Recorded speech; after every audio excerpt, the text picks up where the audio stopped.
Good afternoon, ladies and gentlemen, and welcome to the SAIEE Kwa-Zulu Natal Centre webinar on energy storage in South Africa, where we've been and where we're going. Before we start, a few webinar considerations. Attendees are reminded to ensure the volume is turned up on your device. Ensure you have a stable internet connection. This will ensure the streaming and audio will run smoothly. Attendees can ask questions via the questions panel located within the GoToWebinar control panel. By default, the control panel is located on the right-hand side of your screen. The chat function is reserved for webinar organizers and panelists to communicate with attendees. Attendees will not be able to chat with each other, however, are encouraged to ask questions. A recording of this webinar will be made available on the SAIEE YouTube channel, SAIEE TV, under the KZN Centre playlist. A registration link is in the chat box. Please register, it's free. A certificate of attendance will be issued a few weeks after this webinar once we've received the CPD validation number from EXA. I'd like to introduce you now to the host, or our host this afternoon, Mr. Richard Alschlager, Chairman of the SAIEE Kwa-Zulu Natal Centre. He's a Technical Director for Energy, Resources and Manufacturing Projects within Zutari. He's considered a multidisciplinary technical generalist on many aspects of power transmission, generation and distribution, and has the practical design and project management experience in both substation and line projects. He spent 10 years working for Eskom as a protection technology specialist, primarily in protection, automation and DC standby systems, where he represented Eskom on several national working groups.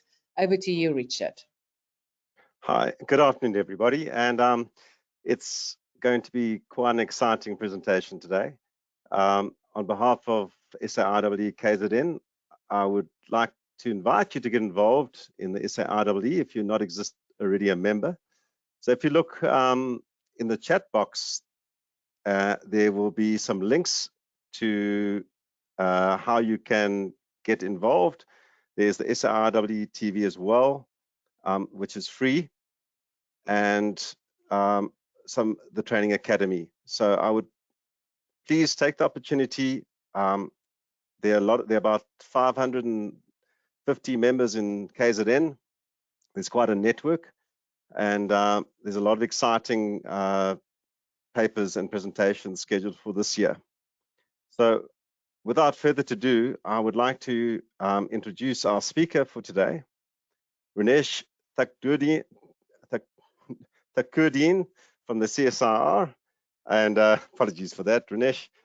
But he's a qualified electrical engineer working for the CSIR, and expertise is primarily in energy storage.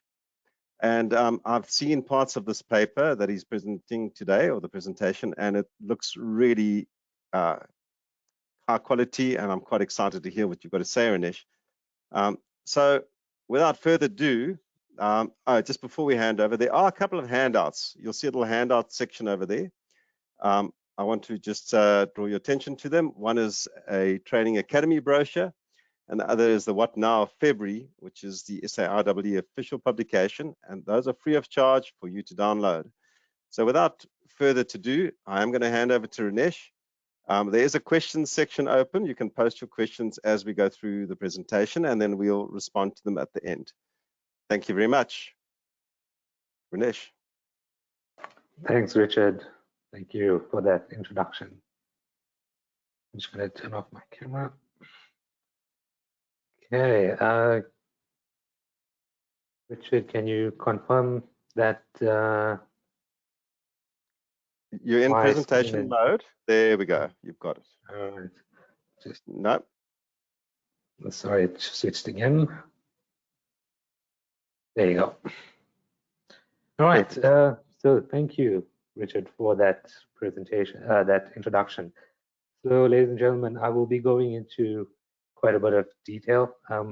We'll go through a little bit of the projects that I'm working at the CSR, but we'll go through that at the end. But for now, let me just reintroduce myself. So at the CSIR, better luck pronouncing my surname. It took me a while to learn it myself, but I'm the Energy Storage Testbed Supervisor here at the CSIR.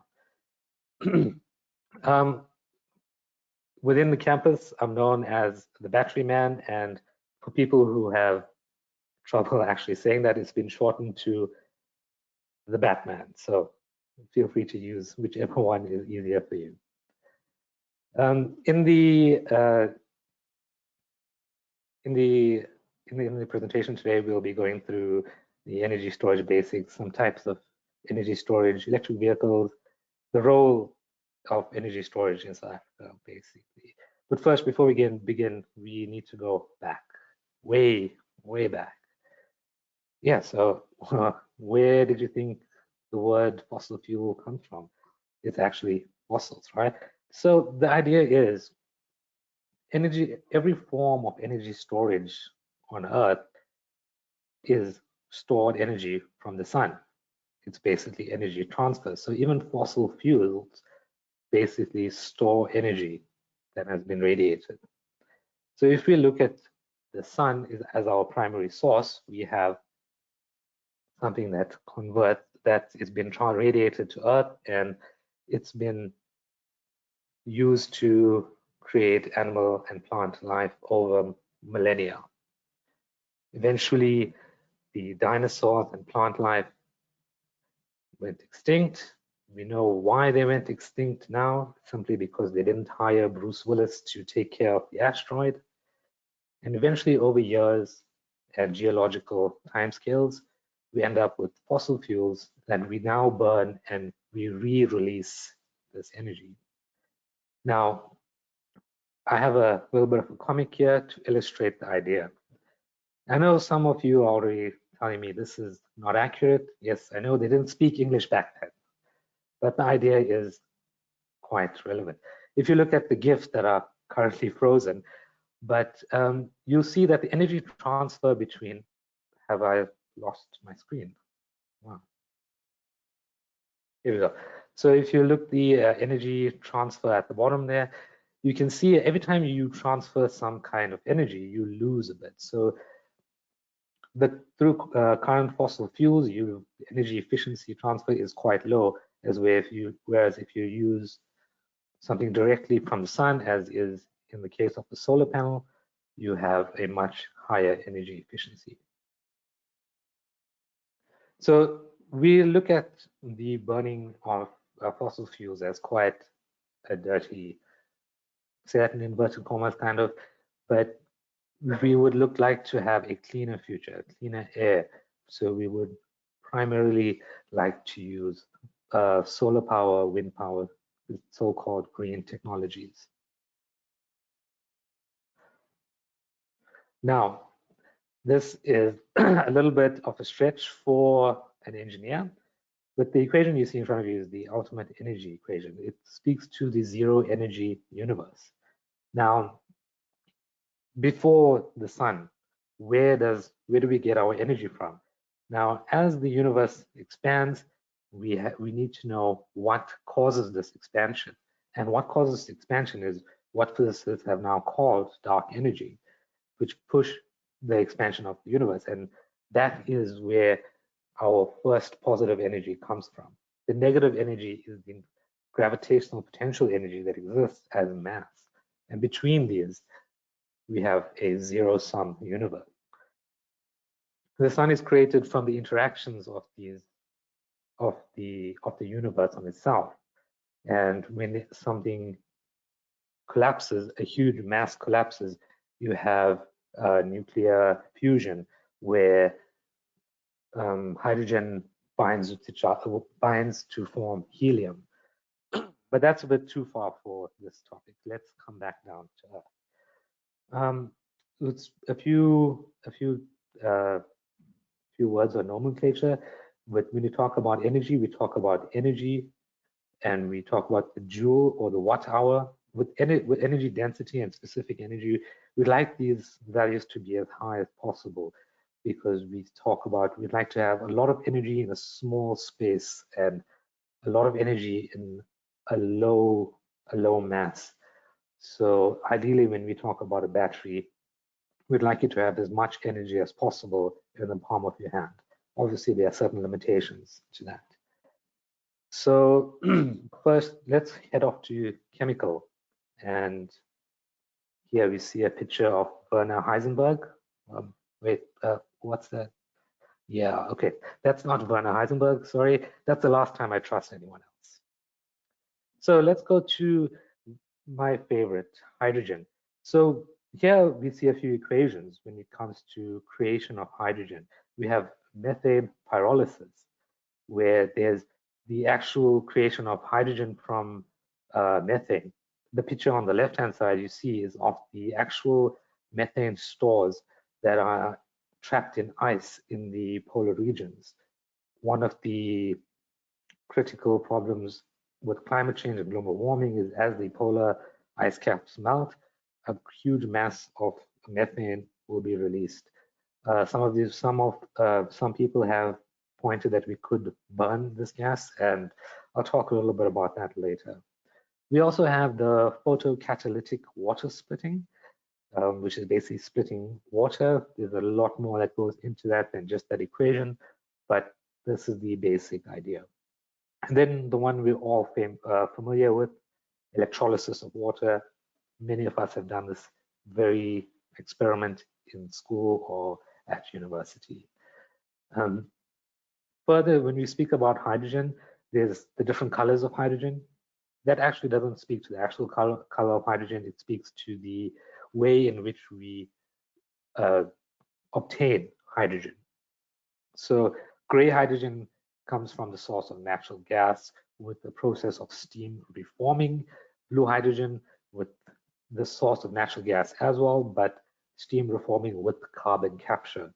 And the holy grail here is yellow hydrogen, also referred to as gold hydrogen, with the process of electrolysis with the source of solar energy. Green hydrogen is a big topic. We have it gets a lot of media attention. I'm not sure if that's because green hydrogen has a very good PR agent, but every time you hear about hydrogen being spoken of, it's always green hydrogen, the primary source being renewable energies. So there's a very fine line between green and gold hydrogen. So coming back to hydrogen versus natural gas.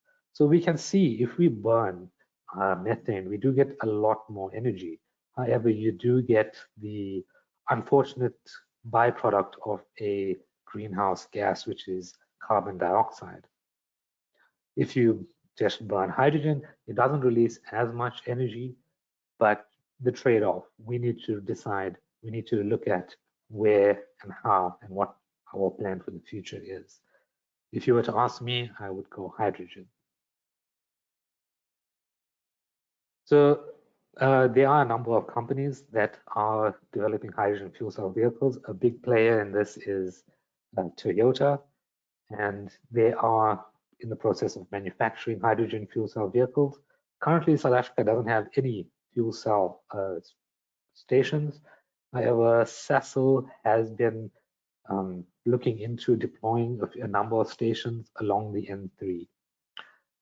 Notably also, the Delta IV heavy rocket uses hydrogen as rocket fuel. And most recently, I think it was 2018, that the Delta IV heavy rocket launched the Parker Solar Probe into orbit. That's actually orbiting the sun. It's a very cool project. But let's move on to chemical energy storage. Mechanical energy storage. So we'll run through a few here. We have compressed air energy storage, flywheel, solid mass gravitational. That's actually very cool. And we have pump storage schemes, something not unfamiliar to South Africa. So when we have compressed air energy storage, we basically use power from the grid to compress air in a geological cavity. A lot of these times, the geological cavities are old mines, and South Africa has a lot of old mines that we could exploit. We do need to have a lot of geological work done to see that we could, how much of compressed air we could store in here, but it works off, as is in the case of most energy storage cases, we would store energy in an off-peak period and use that energy or electricity to run a compressor to compress air in an underground location. However, it's not limited to geological. There are things such as liquid air batteries, which kind of work in a similar method. Not entirely, but it does use a lot of compressed air. You do see the point there where we use natural gas fuel. We could use natural gas or hydrogen. I say that with an asterisk because there's a lot of research going into this. But this is one of our options where we could repurpose our mines, and it fits nicely in with the just energy transition.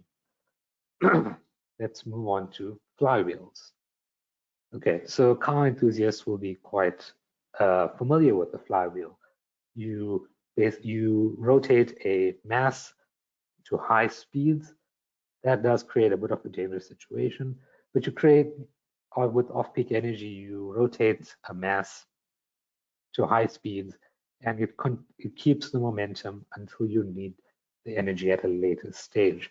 So you see you have a motor generator there. That same motor runs the mass up to speed, and when you require it, it just runs in the opposite direction and works as a generator. There's a lot of research also going into this, where you run the actual mass in a vacuum, and on the right-hand side there, you see something called quantum levitation or quantum locking. Yeah, it's big talk for an engineer. I'm sure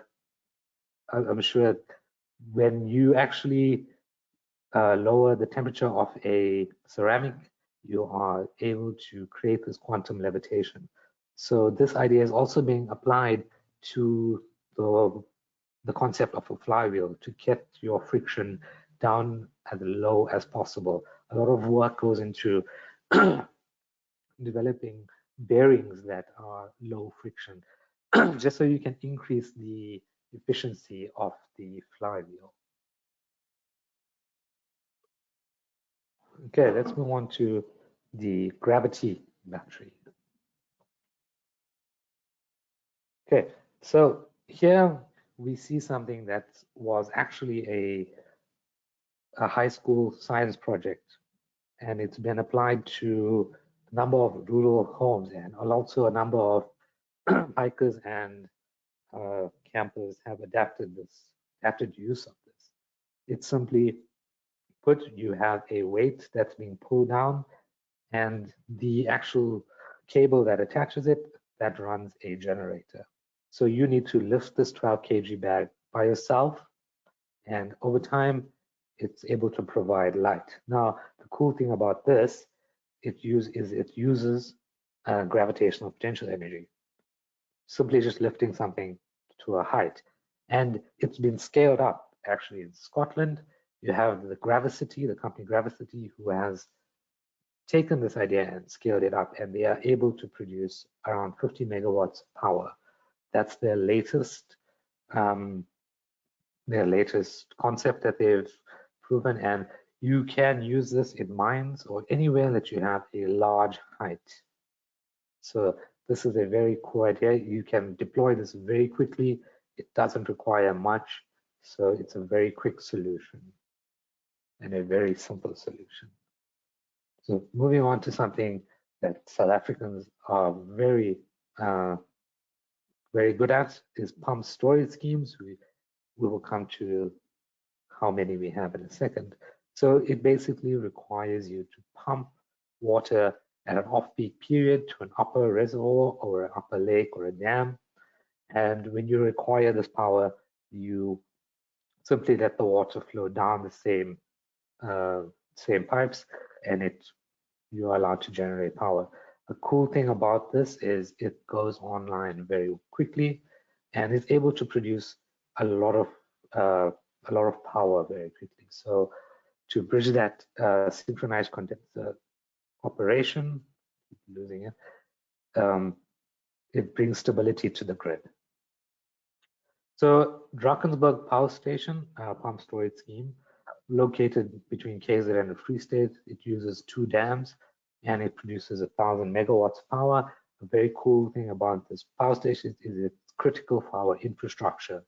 It has black start capabilities.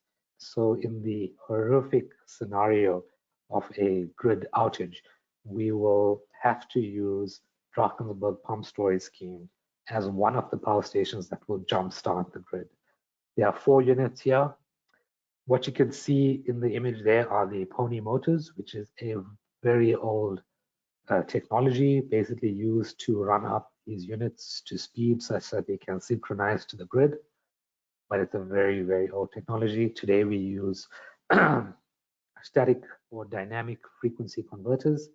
It's a much newer technology, much more efficient. But you have to take your hat off to this for running as well as it has for the period that it has. It still runs very well today. Then we also have the Ingula pump storage scheme, which is around 1,333 megawatts. This has been revised. They have increased it. I think it's to about 1,500 megawatts. And this is also located on the border of KZN and Free State. And this uses the Bedford Dam. It went operational in 2017. Also a very impressive power station. They do offer tours at these facilities, and if you have an opportunity, you must visit these. These are very impressive technologies. It's a very impressive power station. They actually, the actual station, control room, all the maintenance happens underground. So it's a very nice experience. If you have the chance, I suggest you visit it. This power station, the Dino Week Power Station, 1,800 megawatts in Wales, built in 1984, can go online in about 90 seconds. This power station actually saved the British grid.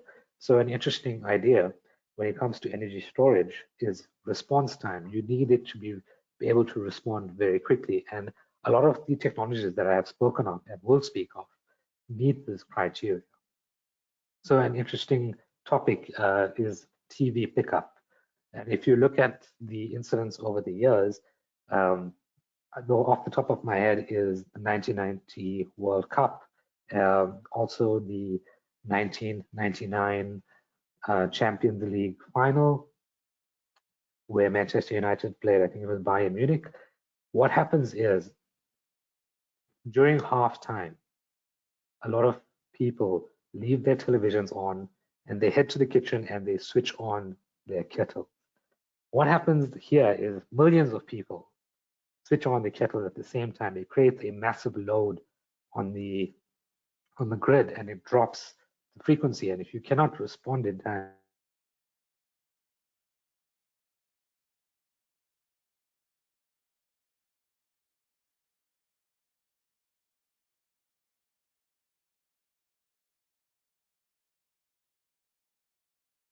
I think we've lost Rinesh there for a second.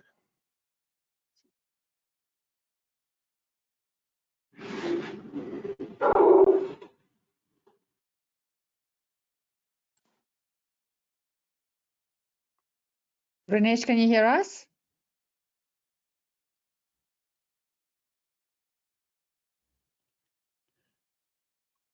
Rinesh?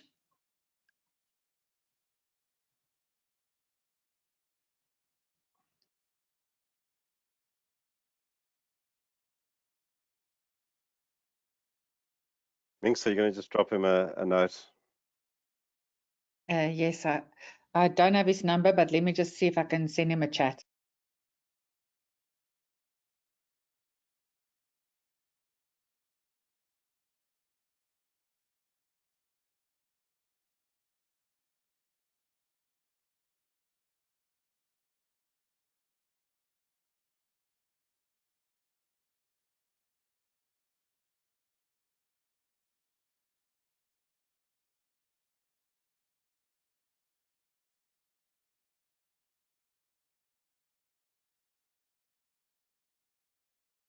Apologies, everyone. We're going to try and track Rinesh down and just get his. Richard, do you want to just share your webcam and just show him that we can't hear him? That's a very good idea.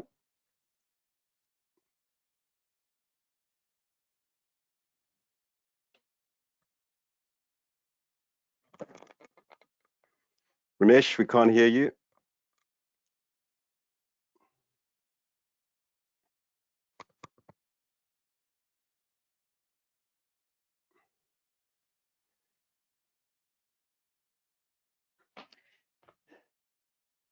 There we go. Ramesh, are you back?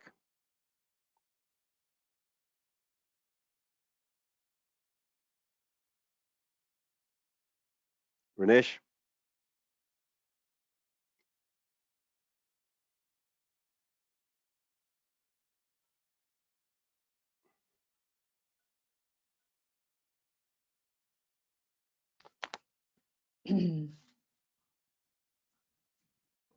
Okay. Just give me a second.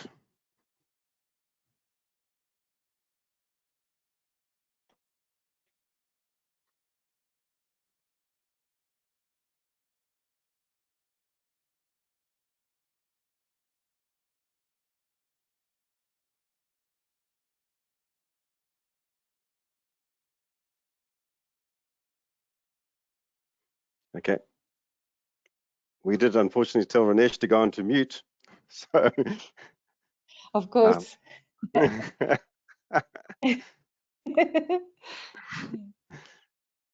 Renesh, can you hear us? I'll take the presentation back to myself and then maybe he realizes. Yeah, that's a great idea. Apologies, everyone. Apologies. Yeah, I see. Renesh, can you hear us? Yes, I can hear you. Okay, we lost audio. You have to go back about 5 slides. I'm going to make you presenter again. No problem. Is this where you lost me? Let me just make you a presenter and then let's share your screen with us again, please. We tried to call you, but we told you to put to put your mobile on mute. Sorry about that. Okay. No problem. Let's try again. Apologies, ladies and gentlemen. Let me try this. Settings. Richard, you can confirm where we've lost Renesh. Ramesh, go back one. Okay, sorry. This one? Yeah, you just finished that slide. I had just finished this one. All right. Okay, let's swap again. All right. You were talking about the halftime kettle impact, which I found incredibly interesting. Yes. Yes. So yeah, I'll recap that story. So what happens is at halftime in major sporting events or television events, it's happened with soap operas and massive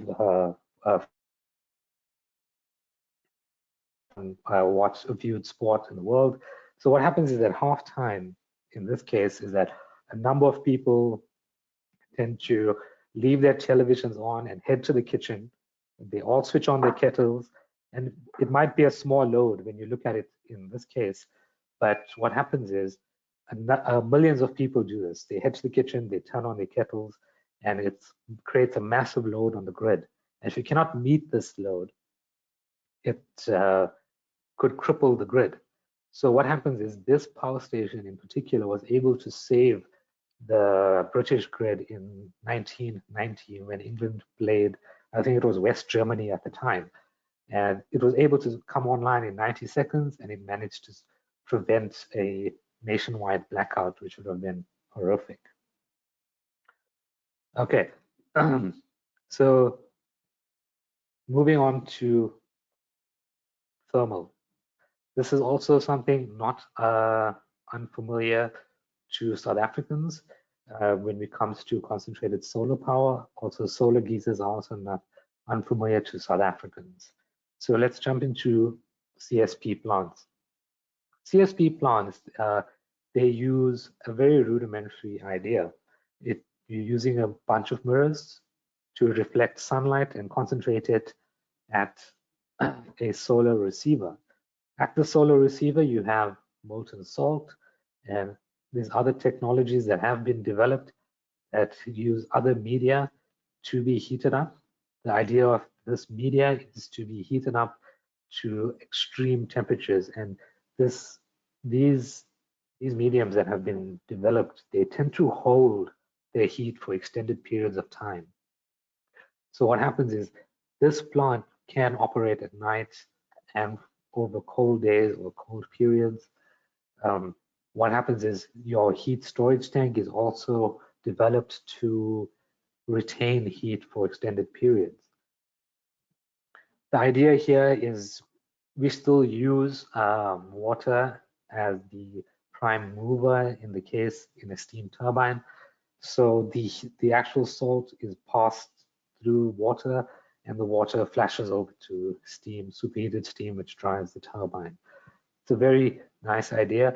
The problem with the older technology, which now is moved over to oils, and actually Belgium uses oils instead of molten salt, simply because molten salt, if you don't heat it over a period of time, it turns to a solid, and it's very difficult to actually get it back to a liquid form.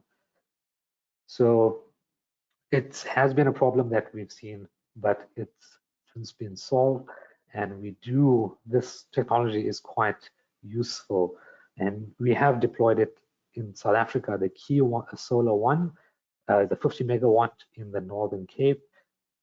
A lot of these plants you will see in the Northern Cape, mostly because we all know it's very hot in the Northern Cape. This uses a solar power tower. It went online in 2016. It's had no real hiccups. However, I should mention that when you do develop these plants, you do need to take into account the flight path of birds, simply because the temperatures at the tower gets so high. If anything passes through that beam, it will instantly combust. So that's one of the environmental impacts of these plants. But I mean, if you do take those into account, it's very useful. It's relatively safe, and it can go online quite quickly. You'll have to forgive my pronunciation here. The KZN Solar One, 100 megawatt, also in the Northern Cape, went online in 2015. Parabolic troughs technology. So it's another technology kind of using the same concept, but as you can see, it uses parabolic mirrors around a pipe that heat up at different points. Another CSP in South Africa is the KZN 100 megawatt in Northern Cape. It went online in 2019 using parabolic reflectors as well. CSP is a very good technology. We can use it in areas where we have extreme heat. In South Africa, we have great sunshine. In the Northern Cape, we have extreme temperatures. I mean, for areas where they do have extreme temperatures, like the United Arab Emirates or Morocco, you could use this technology quite effectively. Then something that we see quite often in South Africa are the solar geysers or the thermal. The one on the left-hand side is what we normally see in South Africa. The one on the right-hand side does need an external input because it does pump water from a different point where it's stored. So the one on the left-hand side, the one we're most familiar with, simply uses the fact that warm water is less dense than cold water, and it uses that cycle. And the South African government did have an initiative a number of years back to provide these solar geysers to rural houses. So driving through rural communities in South Africa, we will see a number of these being used, and I think it's a very nice idea. Moving on to electrical storage. So we have some very cool ideas here. We have the superconducting magnetic storage system, or SMES. We have supercapacitors and ultracapacitors. So when it comes to SMES, it uses a very simple idea. When we look at an inductor, like on the left, current to it, and it creates a field. And When that field collapses, you'll see, as it says on the voltmeter there, there's a deflection which gives you power. Now, this technology is very interesting. I'm just going to change the slides so the GIF doesn't kill the presentation.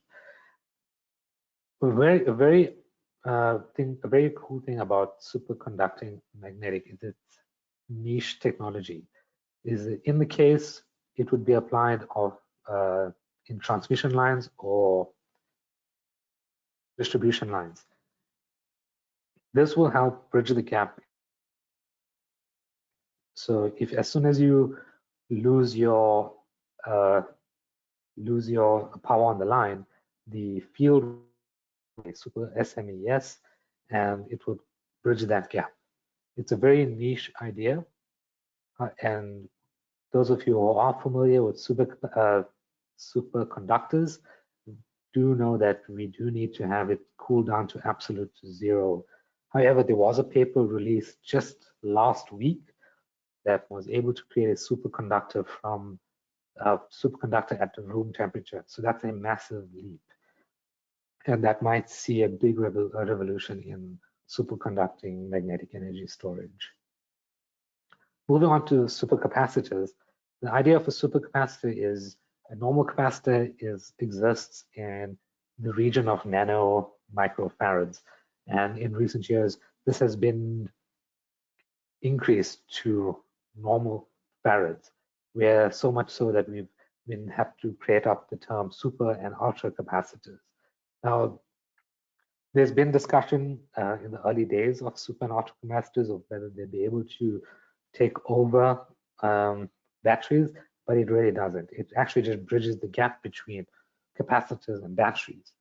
Since ultra capacitors and supercapacitors can discharge their energy very quickly and they can capture energy very quickly. So in the case of a surge arrestor, you can have an ultra capacitor or a supercapacitor that can quickly gather this energy and not waste it. It's also used in regenerative braking, where they can quickly capture this energy and store it in an electric field. So if you look on the first picture on the left-hand side, this is a bus in China that uses ultra capacitors. And it does look like it's working off a rail. That's actually not a rail, that's a charging station. So at a charging station, which is also a pickup point, so the idea is the buses don't travel for extended periods of time. It's a start, stop, start, stop. They travel a few kilometers and they stop, pick up passengers, and they're on their way. As they pick up passengers, the ultra capacitor can charge in seconds, and you are able to run for a new few kilometers. Again, ultra capacitors are not going to bridge the gap for batteries, are not going to replace batteries, sorry. So this is very niche for them. They have, yes, Maxwell Technologies are big in the ultra capacitor and ultra capacitor field, and we do have ultra capacitor bicycles, which have given rise to electric bicycles. The electric bicycles solely charge the ultra caps by using regenerative braking, and it does lower the weight of an electric bike considerably, but it also places the limitation of distance along this. So now we come to the one everyone is familiar with, electrochemical energy storage, batteries. So flow batteries, when we talk about flow batteries, we're normally speaking of things like VRFBs. They are kind of likened to fuel cells, but strictly speaking, batteries. VRFBs, we do have a big footprint in vanadium redox flow batteries. There is one being tested down in Brits, and this is done by Bushveld Energy at the time. An interesting idea that's been thrown around right now is the way the grid will evolve into microgrids, and the debate between AC and DC comes up again because of the evolution of the grid and our source. If if we keep using solar power, which produces DC, direct current, right now we use inverters to convert to AC. How will this affect the future of the grid? This question is being answered in South Korea, where they have a demonstration plant or a demonstrated grid where they have a DC grid. And so far over the years, it's still been used quite well. And this has prompted a redesign of a number of appliances where you don't need to convert from AC back down to DC. Everything runs simply on DC. It's shown to be quite efficient. Whether we have more problems with that, time will tell. Rechargeable batteries, we are all quite familiar with. Lithium ion is the big player on the market now. The latest addition being lithium titanate oxide, LTO batteries. These are, it's not overstating to say that these are monsters. We have had these tested in our labs and we've thrown 400 amps at it over a minute and it was able to take it, it was able to charge and was able to discharge. We pushed it as far as we could and we eventually broke it. This is simply because we were playing with it. But the LTO battery is very, very impressive. Lead acid is still the cheaper option. It's a bit more dangerous. It does produce hydrogen. So when you do have a lead acid battery, when you cycle it, it produces hydrogen as a flammable gas. So your HVAC system does need to be up to standard to get rid of that hydrogen that it produces. Your ultra batteries is a cross between your ultra capacitors and your batteries. And this is simply because if there's a quick surge of power, such as in the case of regenerative braking, you're able to quickly capture that energy and later charge it with charge your battery with it. Okay. So moving on to, let's keep focus with lithium-ion batteries. So recently we have had a Nobel Prize awarded to Dr. John B. Goodenough, and we can take a moment to enjoy his name, John B. Goodenough. He certainly be good enough to win that Nobel Prize. It's his life work along with Akira Yoshino, M. Stanley Whittingham, who have worked on lithium-ion batteries over the years. The Hornsdale Power Reserve uses lithium technology. An interesting thing about the Hornsdale Power Reserve is it is fed by a nearby wind farm, but most notably is the speed in which this battery was deployed. Less than 100 days, very impressive. We have the Vistra Moss Landing battery in California. This battery is retrofitted. The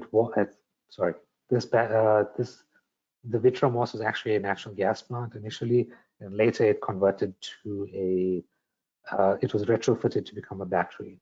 So far, it's had a couple of leaks, but no major incidents.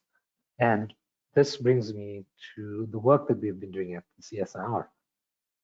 So through the Flemish and the South African government, the collaboration between the two, the bilateral relationships, we were able to get our project off the ground. And it's through the World Bank Energy Storage Partnership and the Flemish government that we are now working with the Belgium-based research company named Vito. I'm not going to say that in Dutch. We've managed to build an indoor energy storage testbed where we will be testing lithium-ion batteries for research and for the market.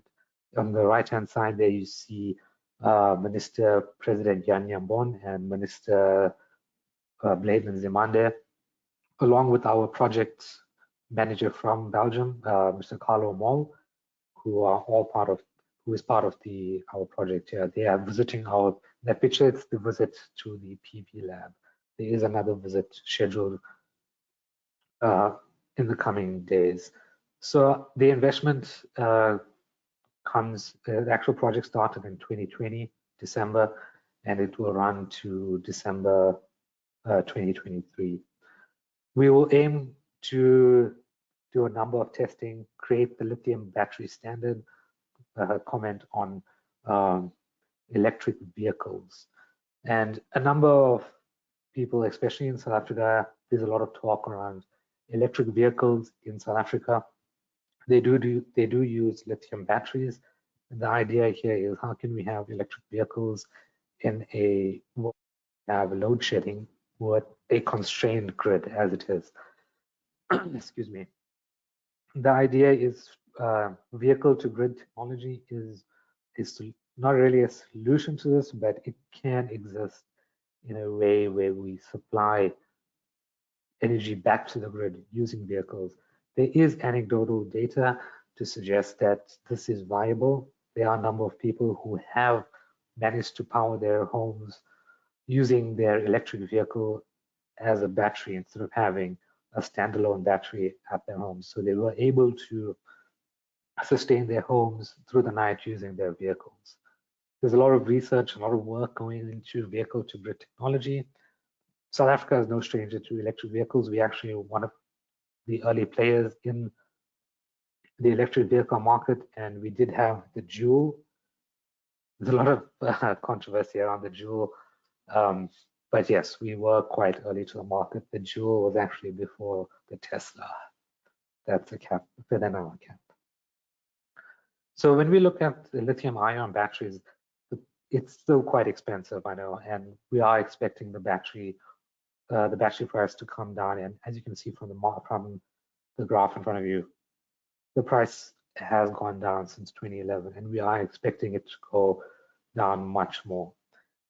If you've looked into solar power and batteries for your home, you'll no doubt have been told that there's been a backlog of these, and yes, that is 100% true. There's a number of solar panels that have been sold out throughout the country. Batteries are also on back order. So a lot of people are trying to buy batteries right now, lithium-ion batteries. But we are expecting the battery price to come down with more technologies being introduced into the market. The next step in batteries is solid-state batteries, but that is also still in its early days. There's a number of technologies coming out. It's very, very interesting. So to basically go over what we've discussed today, we've gone through a number of technologies, and you can have a look at your efficiency rating here. Lithium-ion batteries range between 80 and 95%. Hydrogen ranges between 20 and 45%. The idea here is this is not going to be an Xbox versus PlayStation situation. This will be an application-driven situation. Not one technology is not going to win over the next. All the technologies will be required. All the technologies will find an application in our environment. So it's just up to us to decide where and how we use what we have. In closing, I would like to take you guys back again. Everyone should be familiar with the pictures up on the screen. And there are some people we know and some people we don't know. A lot of these people worked in isolation, as in the case of Albert Einstein, Nikola Tesla, Edison, Westinghouse. But I'd like to draw your attention to this. This is a list of names on a paper. This is the same paper and another list of authors. The same paper, and this is the same paper. All 3 pages, a list of authors. And if you look right there, that's Professor Kip Thorne. For this paper, only he was awarded, he and 3 others were awarded the 2017 Nobel Prize.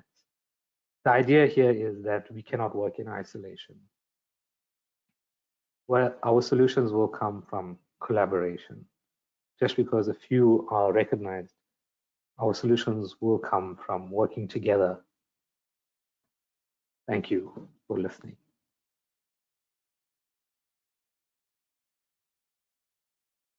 So, Renesh, fantastic paper. Thank you so much. We have got a couple of questions. I would encourage our attendees to just put something down there and type if there's something you would like to ask questions about.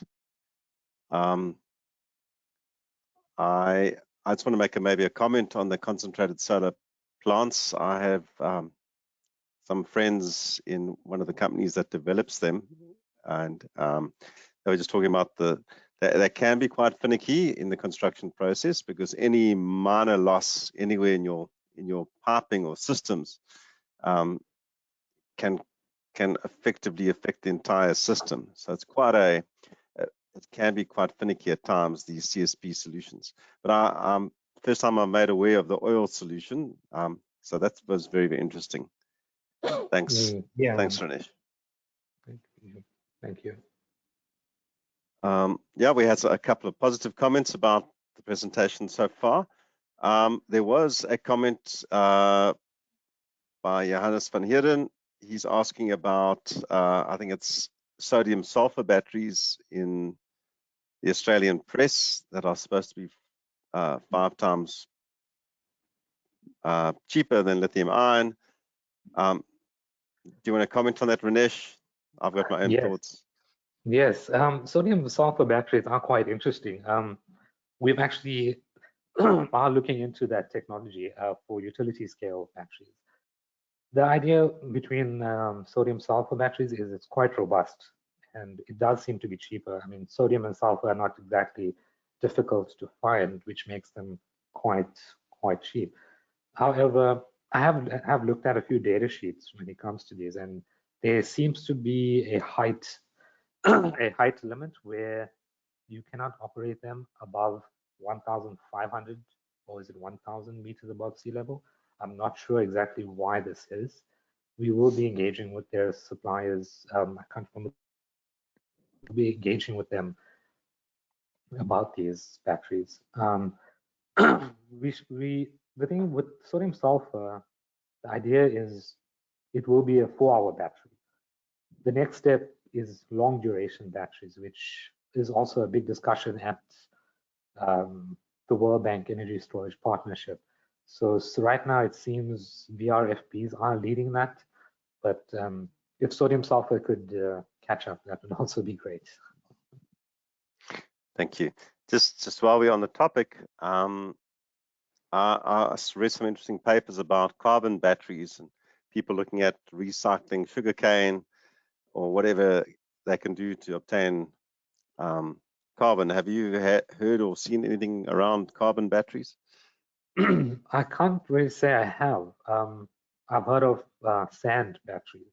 That's the most recent one I have. I can't really comment much on carbon batteries. Not a problem. I mean, that's the problem. It's a moving target. The 1,000 different angles from 1,000 different developers and research institutes all. Okay, so William Hyman, excuse the pronunciation, has just got a comment here. Thank you for, you mentioned the efficiency of solar photovoltaic panels being efficient at around 22 to 24%. How efficient are lithium-ion batteries compared to burning fossil fuels?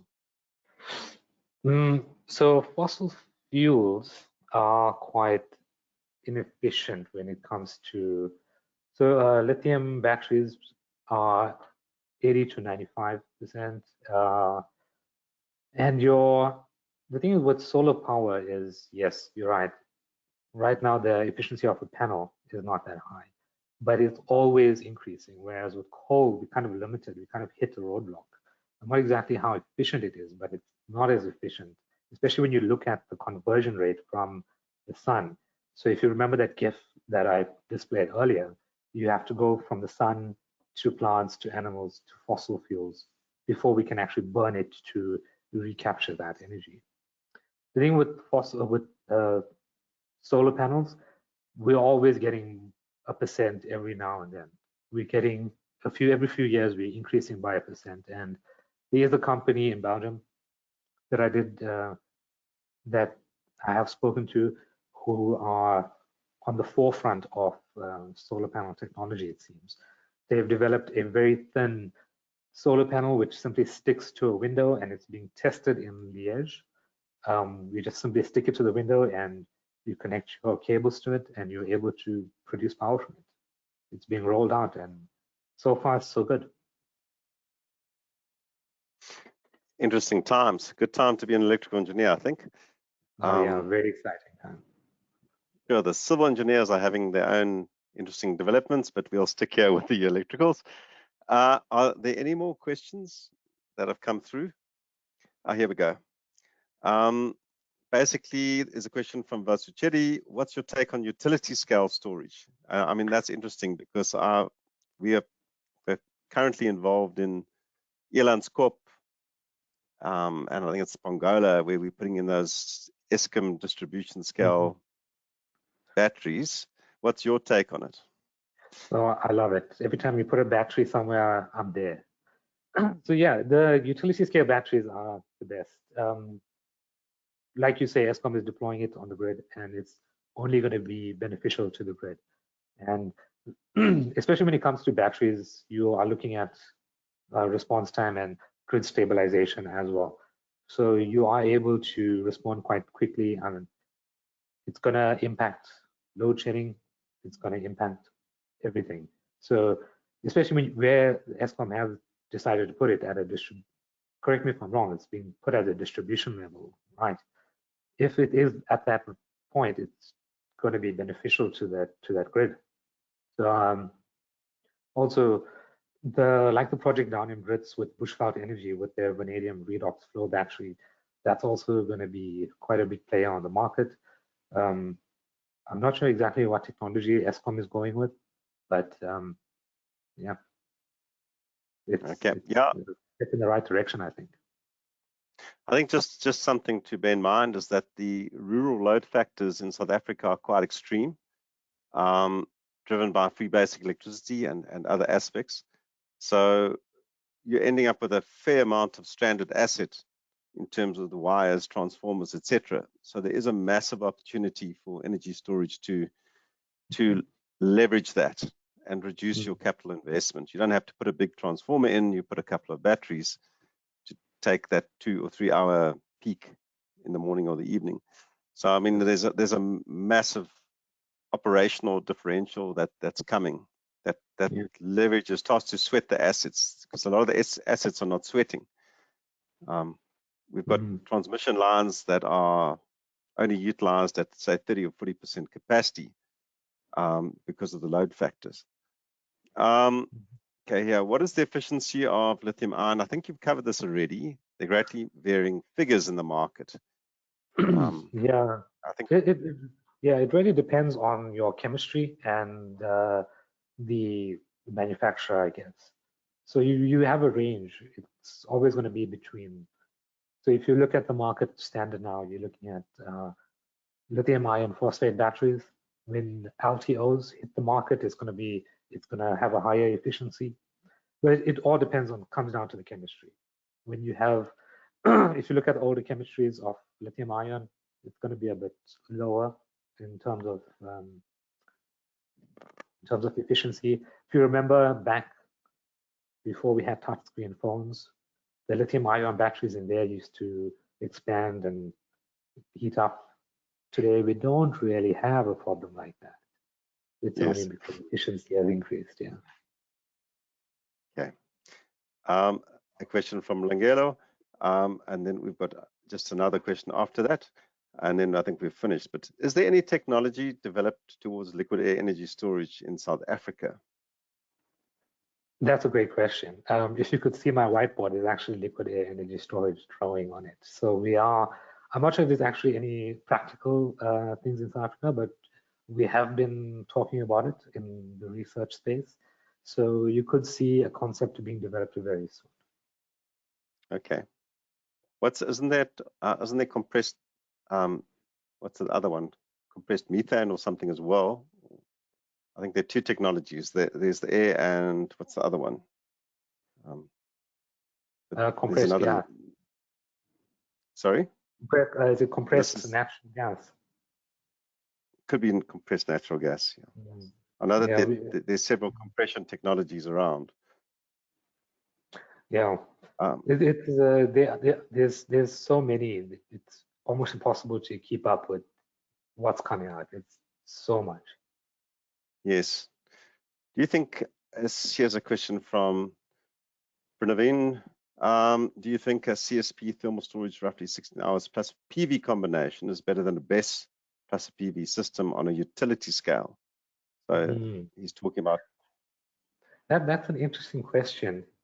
It will come down to your location and your application. So if you want to if you're looking at the Northern Cape, what is your best option there? Just remember, when you have a solar panel, if it gets too hot, the efficiency drops. So in that case, you would be better off going with the CSP. Yes. Yeah, so that's where my thinking is. So it really depends on your location. Some places have a lot of sun, but it's a bit cold.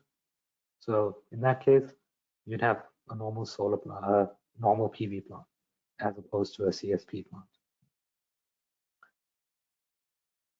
Okay. There was just a comment around fossil fuel sources are limited, so we need to develop renewables. If anyone's, I don't know if this is a YouTube link, but I'm not in a position to share that from Wallace Vosloo. I don't think, I do know that there is still an agenda around developing fossil fuels in South Africa. I don't really want to get into that comment, but I do think that people underestimate the societal costs of fossil fuels. I saw a 1 billion rand lawsuit for, I think, coal mining practitioners hit the newspapers last week, and I still think that value proposition hasn't been put into the calculations. I still think, yes, we have an abundance of coal, we do need base load, but I think comparing ourselves to China, etc., and saying we need to develop fossil fuels, there are other costs and consequences to that, and a lot of hidden costs that are not displayed, medical health issues, etc., etc., etc. So that's just me having my 10 cents worth. I think I share your opinion, Richard. I myself suffer from asthma, so you know which side of the fence I fall. Yeah. Okay, sand energy to heat energy. Do you think the technology is viable in South Africa? It seems like it could be. It seems like it could be. I've only recently looked into energy storage with sand. It seems to work on a concept of heat, like you say. So it would work on a similar concept to CSP plants. It does look like it would retain heat for an extended period, but I would have to spend more time looking into it. Yes. There's a comment here from Via, he's a mate of mine, has made me laugh a bit. With stage 3 load shedding all day and stage 4 load shedding all night, when will utility scale batteries ever be charged? I think we'll use backup diesel generators for that. Well, we do have a big cycling culture in South Africa, you know. I mean, maybe we can have some cyclists charge those batteries. Yes. But it is a challenge. I do still think that battery storage is the way to go, distributed, but it is still unaffordable for the most of South Africans. So, and that is the challenge. I'm really was quite excited to see your alternative options, such as the gravity-fed energy storage. I mean, that's an amazingly simple solution. It's the old grandfather clock pendulum technology. Exactly. That's just, it's been utilized. So that was very interesting. Yeah, it's interesting. We don't need to go very deep into finding solutions. Just need to think about laterally. Very much so. There's a comment, long term, we will use up stored fuels on Earth. I hear you, Wallace. I will, however, say that there's about 200 years of coal reserves in South Africa. So it's going to be a while. I just don't think we should necessarily be using fossil fuels, but there is still quite a significant amount of reserve lying around that I'm aware of. But the long-term implications are not that. The long-term implications are in the delta change in temperature. That's what I'm concerned about. Mm-hmm. But anyway, I think there are no further comments and questions. I would like to thank you, Renesh, for, I'm not going to do the surname, Takurdin. There we go, I got it out. No. Yes. I really want to thank our attendees for coming and being part of this SAIEE presentation, and for the CSIR for allowing you to come in and give your valuable time. So really, on behalf of the SAIEE and KZN chapter, thank you everyone for being part of this presentation. Thank you very much. Thank you for having me, Richard. Thank you.